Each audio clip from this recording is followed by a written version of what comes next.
Buenas tardes. En el día de hoy vamos a hablar de Venezuela, nuestro maravilloso país, que a pesar de todos los embates que ha tenido a lo largo de los últimos 10 años, vamos a decirlo así, es un país que de alguna manera ha salido a flote y ha vencido la gente, el pueblo de a pie, el venezolano, tiene una resiliencia bastante importante y ha hecho que este país avance de una manera, digamos, relativa en cuanto a una serie de indicadores. El primer indicador del que voy a hablar es el de la inflación. En este momento, hasta el mes de agosto, tenemos registrada una inflación mensual, vamos a decir la inflación del mes de agosto, que es del 8,2% de acuerdo a la fuente de datos del Banco Central de Venezuela, que es la fuente oficial. Y además de eso, tiene un interanual, que es importante tomarlo en cuenta, porque ese interanual sirve para medir indicadores a nivel mundial de la inflación. Un interanual en este momento de 114,1%. Por supuesto que es sumamente alto, pero la buena noticia que tenemos es que, y es una buena noticia en el sentido de que ya Venezuela en ese concepto, en ese número de interanual, ya no es el primer, digamos, tiene la primera inflación más grande del mundo, sino que en este momento la que ha pasado a tomar ese rol lamentable es el Líbano, que tiene 210%. Por supuesto que son cosas que de alguna manera son indicadores que uno tiene que ir tomando en cuenta para ir haciendo como un análisis y una reflexión nosotros, los ciudadanos de a pie, que de alguna manera queremos y que estamos en este país, que queremos que este país avance en lo económico, porque el avance del país en lo económico es el avance en lo económico de todo el pueblo venezolano. Entonces, ese es una noticia que de alguna manera tiene que alegrarnos. Lo otro es que indudablemente Venezuela, a pesar de que el salario mínimo digamos, en los últimos 2 meses ha tenido un retroceso por la devaluación que ha habido con respecto al bolívar y el dólar, de casi un 50%, podríamos decir que son situaciones con una economía hiperinflacionaria como la que se venía teniendo Venezuela desde el año 2017, que su mayor incremento que tuvo de la inflación ese año interanual fue de 65.000%, una inflación, y bueno, que era una cosa inconcebible. Después bajó para el año 2019 a 19.900, casi 20.000%. En el último año, es decir, hasta el año 2021, teníamos una inflación que tenía alrededor de 687%. Quiere decir que venía bajando, pero que en ese mismo año, en el año 2021, se pronosticaba que la inflación para este año 2022 iba a ser aproximadamente de 500%,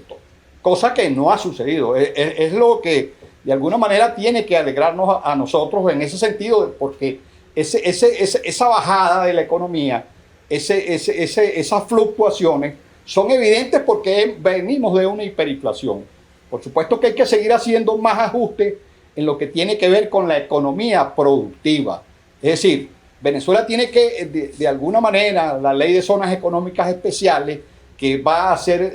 que pues, debe generar a través de una seguridad jurídica que se debe garantizar a la gente, a las corporaciones que vengan hacia Venezuela, de que se genere un comercio exterior y donde Venezuela pueda tener sus exportaciones de los rubros significativos. Otra cosa que es importante, por ejemplo, en el esquema de la ley de zonas económicas especiales, es que los que vengan a Venezuela, de alguna manera, tienen que tener un compromiso, y eso es digamos, un pedimento que se le hace al gobierno y a las personas que manejan este tipo de cosas, es que debe de existir una transferencia tecnológica con esas corporaciones que llegan y que de alguna manera van a tener un beneficio, y uno como contraprestación debe de tener una transferencia tecnológica. La gente, los que van a estar aquí trabajando, los que van a estar ejerciendo un trabajo activo dentro de esas zonas económicas, indudablemente debería de aplicarse un desarrollo hacia la transferencia tecnológica, que fue lo que sucedió en la China y en otros países donde también la ley de zonas económicas especiales dio su beneficio. Entonces, esta es una contraprestación que sería necesaria para el país. Lo que se conoce como la ciencia y la tecnología, que ha dado frutos en otros países y que, por supuesto, puede dar frutos en este país. Entonces, claro, a pesar de que tenemos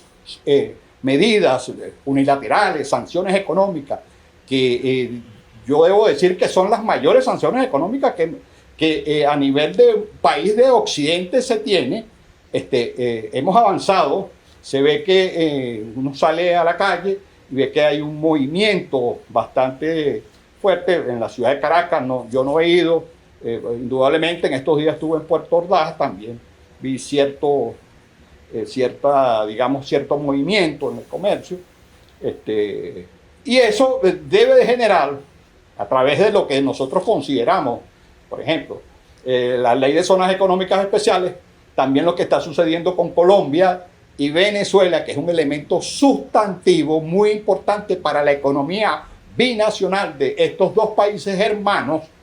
Eso puede generar, o debería de generar, un incremento del comercio y un desarrollo de las industrias en forma cooperativa. Es decir, cuando yo digo cooperativa, no estoy diciendo cooperativa, sino en forma de cooperación entre las dos naciones y sus connacionales. Es una búsqueda que también, de alguna manera, va a incrementar muy positivamente la economía venezolana. Por supuesto, ahí hay que hacer toda una serie de avances que son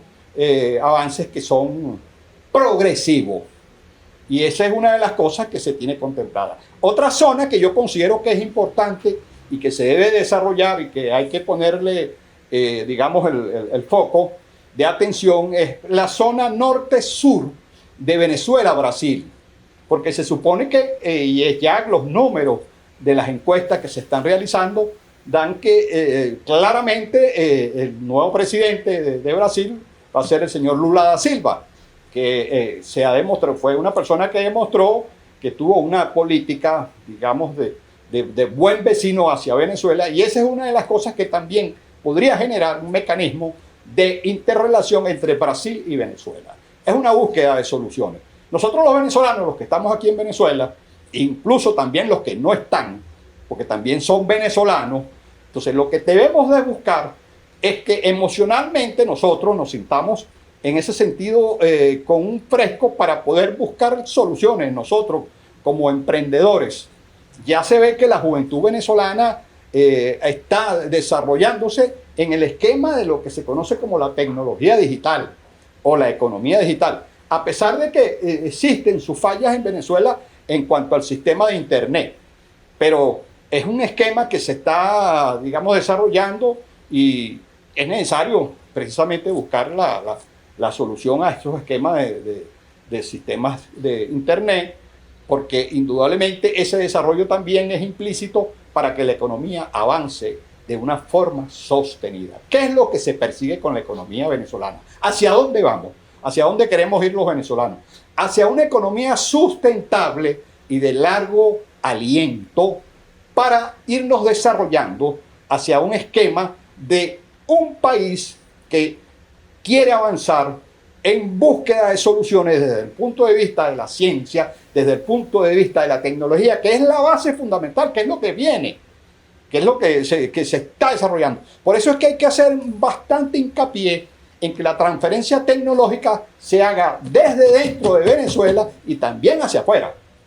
Es decir, convenios con China, convenios con Rusia, convenios con Irán, convenios con los Estados Unidos, convenios con quien sea, pero para buscar ese vaso comunicante entre las conexiones de la ciencia y la tecnología que debemos de tener los venezolanos. Sobre todo la gente joven que es acuciosa y que tiene un conocimiento bastante adecuado sobre la tecnología digital, o que está presto a tener un desarrollo en ese sentido.